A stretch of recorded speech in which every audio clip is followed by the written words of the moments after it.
So in these, we're now on the back of the handout, and in these, they're asking us to do something a little bit different. They're saying, hey, um, describe the following sequence of transformations. That means multiple things that happen. And the way you can tell where you begin is with the notation. This is just A, so that's where we start the pre-image. The first thing that happened is A somehow moved over here because I can see that A prime. And finally, from this A prime, it lands down here, A double prime. So these problems, these sequences, are the same as all the others. It's the same method. You're going to find orientation first. So A to B to C, that's clockwise, and then compare it to the first image, A to B to C, and that's counterclockwise. So the first transformation that's occurring causes their orientation to change. Therefore, the first transformation is a reflection, because that's the only one that causes orientation to change. And I'm going to do the same method.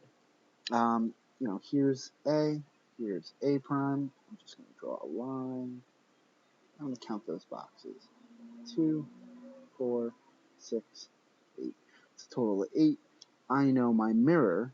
I'll do it in black. I'm going to need half of that on the left side. All right, half of 8 is 4, so 1, 2, 3, 4. And I'm going to need the other half on the other side. 1, 2, 3, 4. So my mirror is this line right here. And they actually told us the line. Here is the y-axis there. They're telling us, hey, that line is x equals 2. So it kind of gave us that one. It's a reflection through the line x equals 2. So I'm going to clean this up. You can rewind if you're not sure or you need more time to process that. But now we're moving from A prime down to this A double prime. So it's still the same method. Ignoring the first, you're just going to look at where you're starting. You're now starting at this first image. So the orientation is counterclockwise, and in the second image, A to B, B to C, that is still counterclockwise. So it can't be a reflection. It's either going to be a translation or a rotation. And I can see if I trace this out, it is not getting shifted down there because your image down here looks like this, right? You can see that it's not landing on top. There's a rotation going on. So it can't be a translation. It must be a rotation next.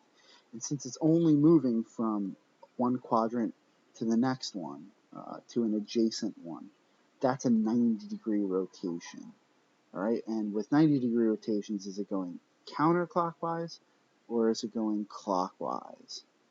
We can see here, this one is going clockwise. So to summarize, the sequence is first a reflection across x equals 2, followed by a rotation 90 degrees clockwise. You got to pay attention to that prime notation to see where it starts and ends. I'll see you in the next one.